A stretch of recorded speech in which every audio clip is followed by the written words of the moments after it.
Hello, everyone, and welcome to the Voices of Forestry podcast. I'm your host, Seth Stevenson, the communications coordinator with the Arkansas Forestry Association. And today we are back with another topic, and not quite a new Voice of Forestry, but a returning one this time around. But before we get into that topic and that speaker, let me give a quick shout out and thank you to our sponsors this month, Farm Credit. We're going to hear a little bit more from them later on in this episode. But for this month, we're going to be talking about Arkansas's new Prescribed Burning Act, something that was passed in the General Assembly back in 2023 and has recently started actively training folks in these new rules. And to help us explain what these new rules are and how they came to be is Mr. Robert Murphy, the Emergency Services Director with the Arkansas Department of Agriculture Forestry Division. Robert, thank you for joining me again. Good to be here. I think the last time you and I sat down to do one of these was... It's been a while, but we talked about wildfire, I think was the last topic that I had you on. So, well, Robert, we like I said, we're kind of here to talk about the new Arkansas Prescribed Burning Act. Like I said, that was passed at the General Assembly, the Arkansas General Assembly in 2023. And just to give a little bit of background, our friends over at Weyerhaeuser came to AFA with a concern about liability protection when it came to prescribed burning on private lands. They came in and asked if we would help get that changed from a legislative perspective. And we agreed and was able to get a bill introduced and passed, and it became Act 695, which is also called the Arkansas Prescribed Burning Act. So that's kind of how things started, and really that just ended up creating a ton of work for you guys over at the division. Yeah, it did. Because in that act, it kind of set forth that the division, the forestry division, would create these new rules for this act. Correct? Well, it was the department. Within the department, we were the ones that were tasked with doing it because of our experience with fire and prescribed fire and all that. So yeah, it ate up just about all of a year for me. So it kept me pretty busy. It's a new voluntary program. It's not required that anybody do it, but for liability protection, it's a program that's out there. And if a landowner or a practitioner wants to have some liability protection, it's available for them to be able to use anyway. That's really the big change, is creating this simple liability. I got to make sure I get the terminology right. The simple liability standard of protection for conducting prescribed fire on private lands. Right. So beforehand, can you just kind of explain what would have happened before this act had passed? So the way Arkansas has always been set up has been a strict liability state. So the way the laws were written, and you had to look at about 3 or 4 different places in statute to put it all together. But the way the laws were written before now is if someone was doing a prescribed fire and let it get out, then they pretty much, the way the law was written, just by them letting it get out, the way the law says it was prima facie evidence or substantial evidence that they didn't take necessary precautions to control the fire, and they could be found guilty of criminal statutes, as well as the way the law was written. If you were found guilty of the criminal statutes, it automatically made you liable in civil statutes as well. So you had to go way around by lawyer's house to get there. But if you put all of it together, it was strict liability. So if you let a fire get out, you were liable for any damage that it did once it was out.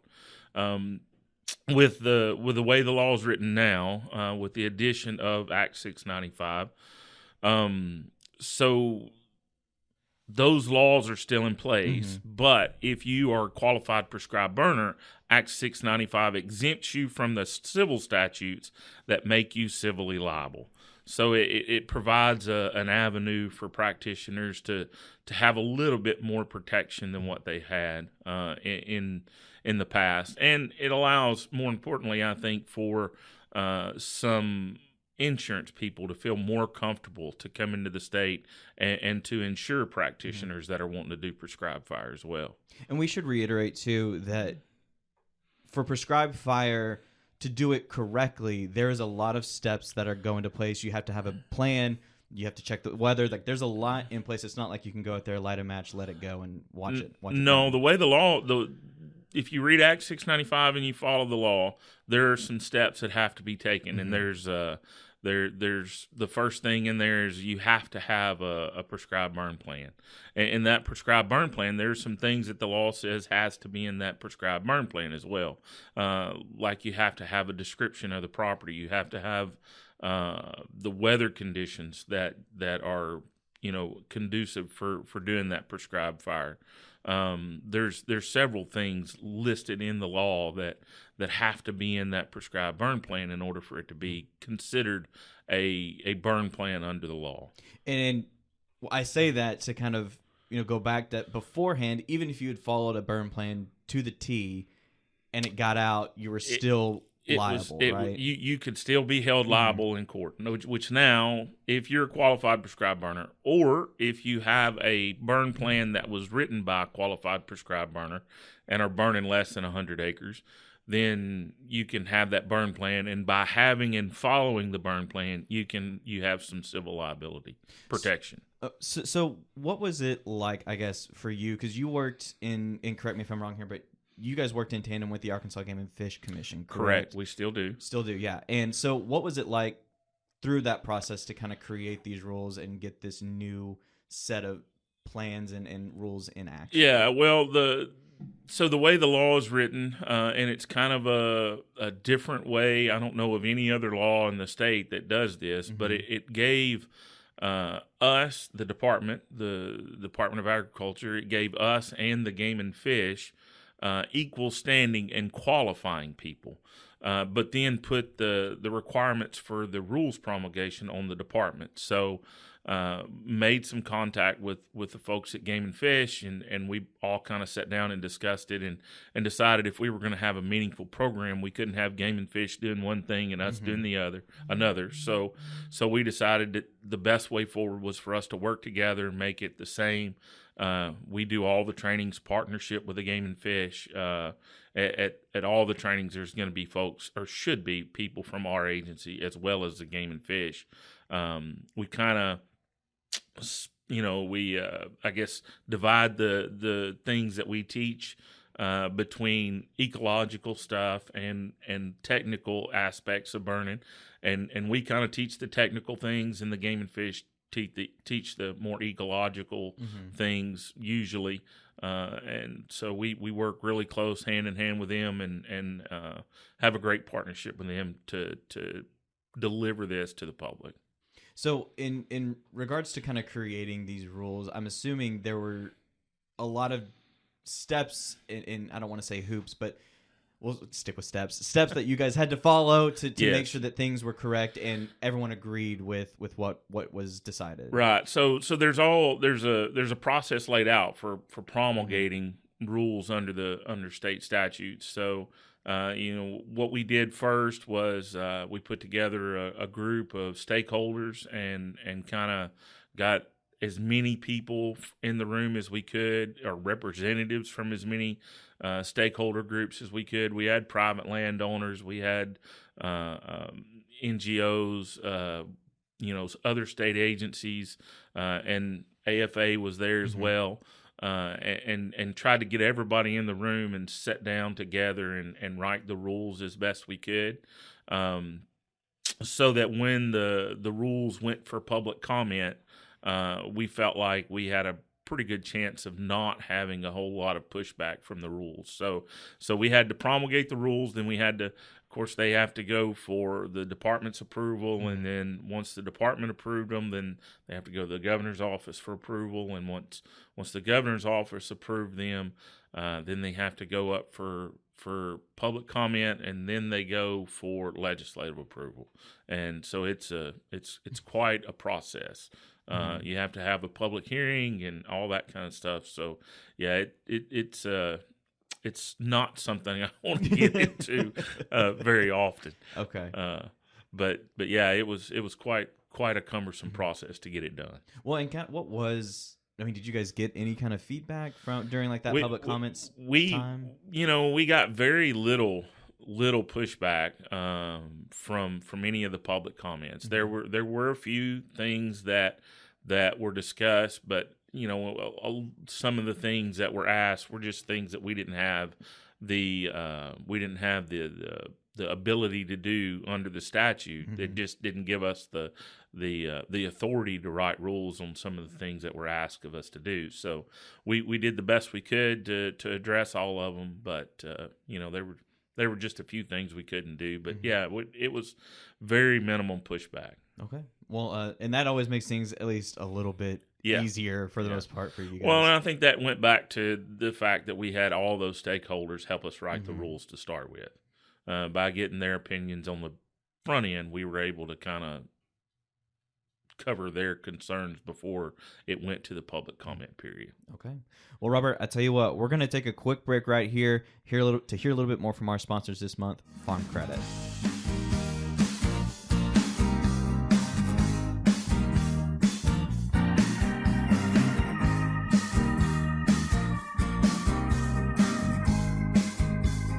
Farm Credit understands all things ag, including timber. Rural America has trusted Farm Credit for reliable, long-term financing for more than 100 years. Financing farms, timber, rural homes, agribusinesses, and more is all they do, which means they do it really well. Farm Credit is committed to the timber industry. They have experienced staff who understand the financing needs of timber producers and timber operations.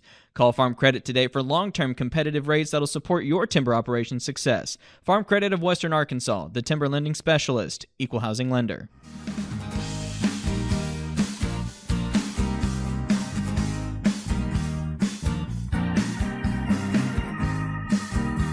Thank you once again to Farm Credit for their continued support of the show. So, Robert, we've kind of set up the background for the act and kind of the work going into it. The work is done now, at least from getting the rules and everything situated, and you guys have actually started doing the training, which started back in August, correct? Yep. The first one was held, I think, the second week in August up in North Central Arkansas. Okay. And now we did used to have, they were called Learn to Burns, and that was what the training was beforehand. And now, I guess, how different is the training now than what those Learn to Burns used to be? It's a little more rigorous than what the Learn to Burn program was. One of the things that we wrote into the rules was a process that wasn't quite as long for the Learn to Burn folks, the people that had to Learn to Burn 1 and 2. We wrote that into the rules so they could come in and it wouldn't take them quite as much to get certified or qualified as somebody new off the street.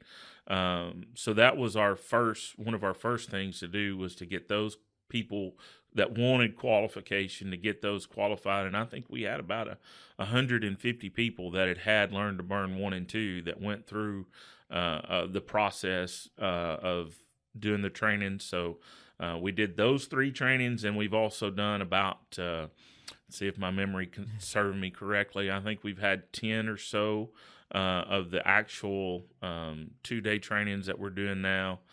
So the training it's a 2-day course, involves a live burn, and it's free. We provide lunch, so we're trying to not put any more burden on the landowners than what we have to. But, to get some civil liability protection, we feel like there needs to be some skin in the game from them. Yeah.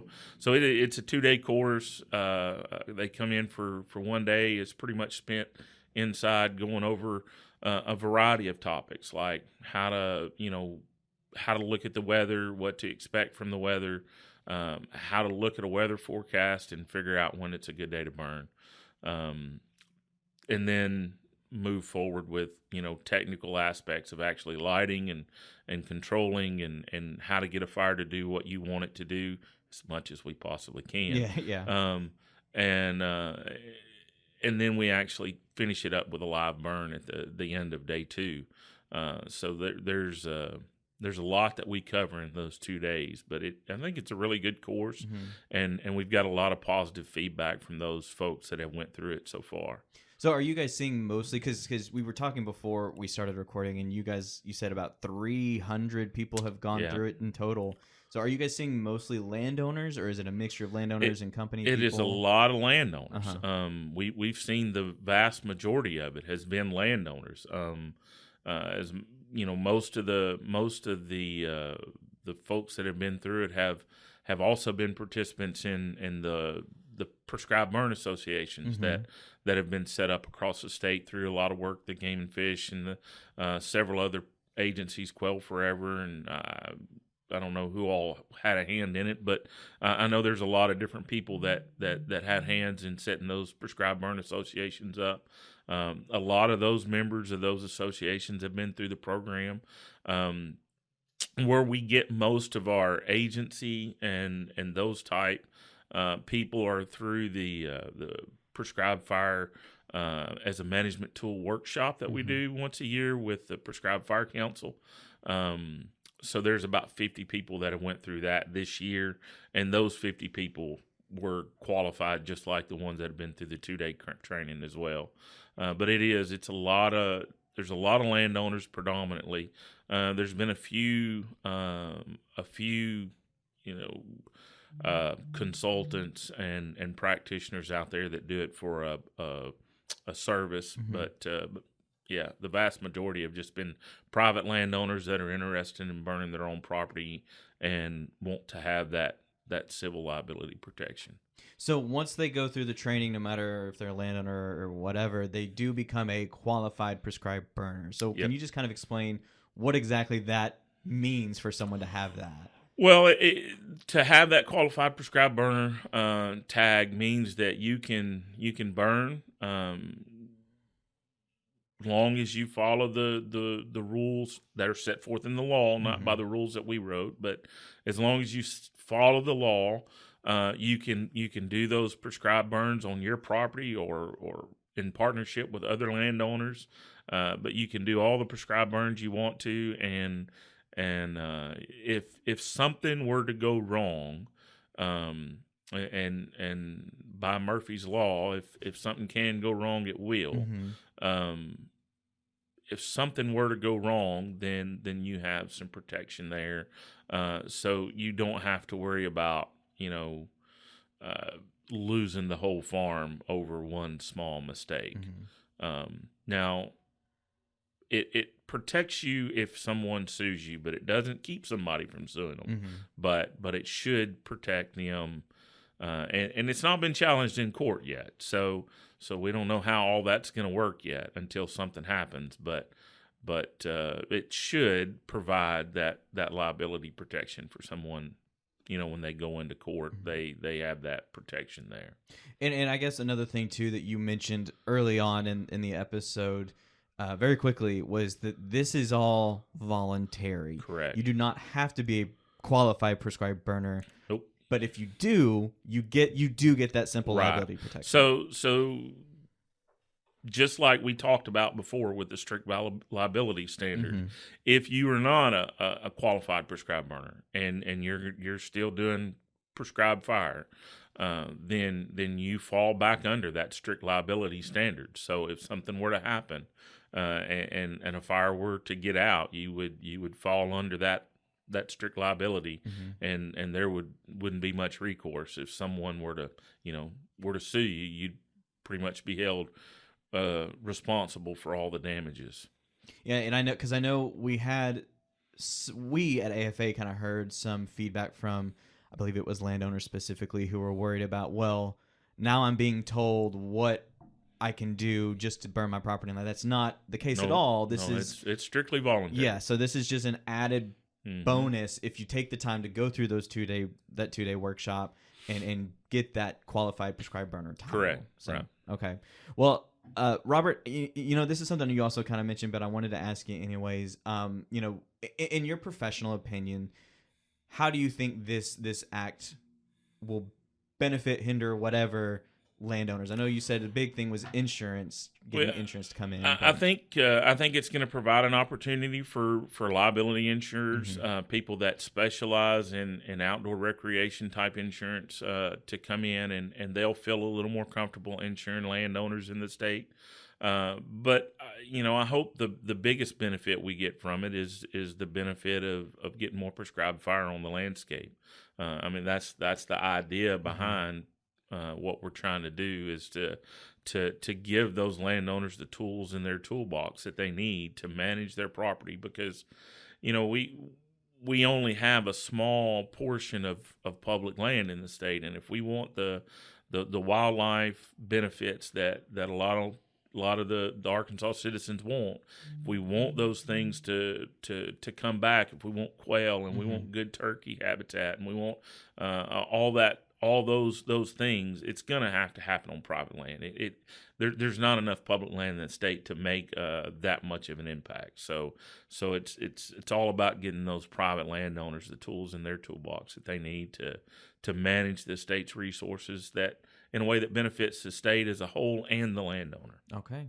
Well, Robert, where would someone, a landowner or whomever, where would they learn more about some of these opportunities to take this course? So we have a page on our website. When you go to the Department of Agriculture's website, you can just scroll down and there's a box there that says prescribed burning, and you can click on that box and it'll take you to our page that covers some of the technical things. There's about prescribed fire. The Game and Fish has a really good, their private lands division has a really good page for ecological things on their website. But all of the classes are scheduled through the Game and Fish's outdoor network. Okay. So there's a link to that training calendar on our website. But you just go to their training calendar and look up landowner workshops and look for the qualified prescribed burner course. And that's where all of them will be posted. We'll put it out on Facebook. They put it out on Facebook, the flyers for each course. So just pay attention to those two pages of the departments, the forestry divisions, and the Game and Fish's Facebook pages, and you should see those flyers and those announcements there as well. Okay. And I didn't touch on this when we were talking about the classes, but do y'all have like a set, like we need to have a course every so often, or? Well, right now we're just trying to put as many on as we can, and in as many locations as we can to try to get it to the public as a whole. So we've had more courses right now in North Arkansas. We've had a few in South Arkansas.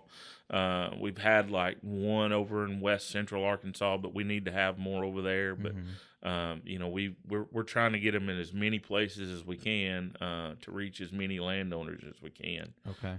That was one of the things the legislatures that I had discussions with pushed, is they wanted it as often as we possibly could. So that's what we're trying to do right now. I'm sure it'll slow down after the initial push, but we've got at least one more scheduled now in Northwest Arkansas or North Central Arkansas, and next month, I think it's the second week in December up there, and then we're looking at scheduling some others across the state as well, but yeah, we're just trying to get it out as many places as we can right now. Okay.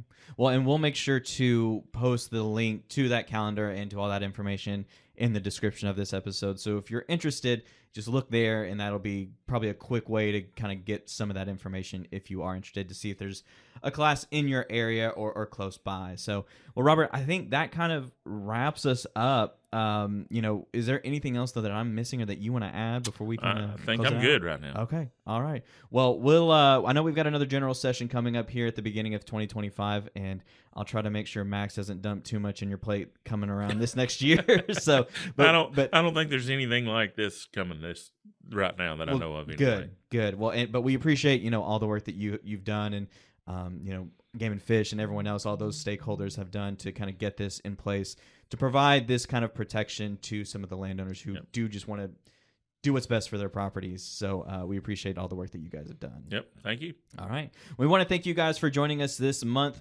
We want to make sure we give a special shout out to some guy named Rob McCormick for the use of our theme song, The Same Love. That's off of his album, The Folkster. As always, we'll have a link to his website where you can find more of his music and tours and shows information. You can find that there. And you can always go to Spotify to hear more of his music. We want to also thank Farm Credit again for their support and sponsorship of this episode. So make sure you come back next month when we'll have a new topic, a new discussion, and a new Voice of Forestry.